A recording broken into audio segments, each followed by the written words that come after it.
Good morning, children. We were dealing the chapter Motion and Measurement of Distances in Physics. We saw about what is motion and its types in detail. So, as the heading of the chapter tells, the next part which we are going to discuss is measurement of distance. So, first, tell me what is meant by distance. If I move from one place to another place, I cover a certain path. I cover a certain distance in my movement, right?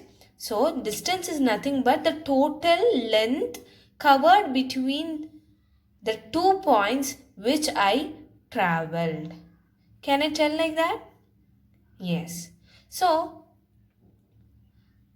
before going into detail about how far I travel or how do I measure the distance which I travel, first tell me how did we travel? What was the story behind the transportation which we use now? How did the ancient people move from one place to another in their olden days? They just walked and used to carry all the goods on their back. And then there came some revolutions in the way in which people moved from one place to another. They started to communicate between the nearby places by transportation, which also helped them in their goods trading also. Right? So, initially they walked and then they chose the transportation by means of water, that is boats. Then there came up with an idea of wheels, that is by using animals they moved from one place to another. Bullock carts were designed. And then again steam engine rails emerged. Rails means the train which used to run with the help of steam. Okay? And then came the motorized boats and ships. The automobiles emerged. You know what is meant by automobiles? Automobiles means the paths which run with the help of motors or the four-wheelers which use motors to operate. Okay, that is called as automobiles. Then in the late 1900 means now we are living in 2020. Okay, so in 19th century there came the aeroplanes. So aeroplanes, boats and all were found by people by resembling the shapes of animals only. So they saw the shape of the ship and they designed the boats. Your fish. They saw the shape of fish and designed boats. Similar way, they saw the shape of your birds and they came up with an idea of your aeroplanes for the transportation by air. And now what are we using? We use electrical trains, spacecrafts, autos, cars, bikes, scooties. Okay, so this is what the modern ways of transportation which we use now. So this is like your flowchart which tells how did the people from the olden days brought some changes in the way how they transport. That is, how did they move from one place to another. Okay, we had transportation by land, we have transportation by air, we have transportation by water also. Okay, so this is how the people moved from one place to another. They traveled in this, by using any of these vehicles. So how far did they travel? How will I get to know about it? If I measure the distances between the journey I traveled, I will be able to tell the answer for the question how far I traveled. Am I right? Okay. So how do I measure distance? If I am measuring the length of a notebook, I would use scales. Even you have your stationary item scale to measure the length of the book, because it is a short or small scale of measurement. Can I use scales to measure the length of the road which I choose to travel from one place to another? It is not possible, right? We usually tell the distances traveled by roads in kilometer, whereas I measure the book and I tell its length in centimeters. Okay, so there is some differences in the length measured also.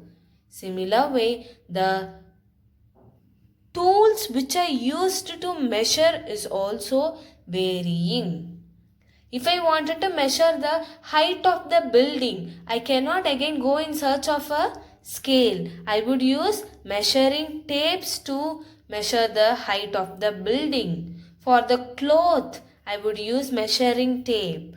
Right? So, the people all over the world in their ancient time also suggested many tools to measure the distances. Now please take your textbook and open to page number 96 and see the figure 10.3. Pause the video and open the book. Okay, so can you see in that image, a person wants to measure the width of the desk. He uses small sticks to measure the width of the desk. Okay, have you seen in the roadsides a flower selling woman will be using her hand as a measuring tool to give the flowers to her customer, right? She would measure the flower by using her hand only. Correct? So, people in the ancient period, nowadays also, they use the measuring tools to determine the distance. So, what are the tools means?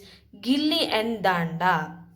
Gilli means a small stick. See in the figure 10.3, there the person has used a small stick and a long stick. Okay, small stick is gilli and the long stick will be danda. Gilli and danda will be either used separately or together also. Okay, so if this is the desk, okay, if I wanted to measure, first I will keep the gilli. Before using it for measurement, I will measure the length of the gilli. For example, if it is of like 5 centimeter, I will first keep the gilli from the edge of the desk and measure it. At this point, I will mark it. And then again, I will take the gilli from this end and I will keep it next time. So, turn number 2 is over. Then again I am keeping. Turn number 3 it comes. So how many times I have used my gilli to measure this length? 3 times. So one size of gilli is 5 centimeter. For example, we are just assuming. I have kept 3 times means 5 plus 5 plus 5. So the length of this desk will be 15 centimeter. Can I tell like that? Yes. So this is how the people in the olden days used certain tools to give the measurement. If gilli, they will just before using it for measurement, they will assume it as some units of measure, some length they will assume it, and then they will keep it for measuring. What if suppose I am using a danda to measure the length? The danda, let us take it as it is for about 10 centimeter long. Okay, first I am keeping a one danda. Okay, then now it has not finished my desk, so I have to keep for the next turn also. Okay, so the next turn I am keeping and it covers only a few portion of the danda. So that I will assume it as for again 2 centimeters or again 5 centimeter, or for example only, right, just assuming. With that I will calculate the length of the desk. Understood? They even used thread, hand span. Hand span means the span of my hand. So this is the notebook. Okay, how do I measure it? From this end to my, if I stretch my hand, I will first check how much it is coming. 1, turn number 1. Then again from that point to the next thing I am keeping. It nearly covers only half of my hand span. Okay, so nearly half of my hand span is covered. Now you take your scale. Your stationary item scale is there, no? Take the scale and measure the hand span of yours. My hand span is found to be 7 centimeter. So 7 centimeter plus another half of that means 3.5 centimeter. So totally 10.5 centimeter is the length of my notebook. Okay, you can even try your own hand span too. Take a scale and stretch your hand like this and measure the length of your hand span. If you have known the length of your hand span, you can find the length of any article given to you by this method, by calculating like this. Right? They even used foot span. Foot span. Foot span means the length of your foot. Again, you take a scale and measure the length of your foot. If you have find out the length of your foot, you can even calculate the distance. Understood, my dear children? So this is how the ancient people used the articles which they had in their own way, and they tried to measure the distances. Now we are all standardized and we have a standard method of measuring the distance. That is your SI units. Do you remember the SI units which I taught you during your refreshing classes? So what is the need for the SI units? It is to have a standard unit of measurement throughout the world for uniformity, uniform method of measurement. Because we saw the various measuring tools used by our own country people. Similar way, the Americans, the British people, the Chinese people, everyone will be having their own way of measuring the distance. And I cannot use it throughout the world. I cannot take it as a standard way, and that came up with the emergence of your SI units. SI means International System of Units by the French System of Organization in 1960. So that gave us this meter, centimeter, kilometer system of units, right? 1 meter is equal to 100 centimeter. The same way 1 meter is equal to 1000 millimeter. Because 1 centimeter is equal to 10 millimeter. I would add up 1 0 here. These conversions I hope you have learnt in your mathematics. 1 kilometer is equal to 1000 meter. So kilometer is the highest unit, whereas millimeter is the smallest one. I cannot measure the roadways in millimeter, and I cannot measure the length of the book in kilometers. Right? I hope you understood this system of measuring the distances. Now, if any object it is given to you, how will you measure the distance? By using your scales. While measuring the distance, there are certain procedures to be followed. You should keep your scale straightly. Point number 1. Use your scale straightly. Point number 2. You should not lie down, or you should not have an improper eyesight of while measuring. While using a scale for measuring the distance, you should have a appropriate distance between your eyes and the scales in such a way that the measured distance by you is correct. Because if you are lying down and measuring the distance of this book means you will get an incorrect answer. So you should always sit straight while measuring distances. Then point number 3. You should not use the scales which have broken edges or broken corners, because the broken corners will not give you the reading in your scale. You have the readings marked on the scale, right? If the edges are broken, the reading will not be clear to you. So use the scales with the proper edges. These are the 3 rules you should keep in your mind while measuring the distances.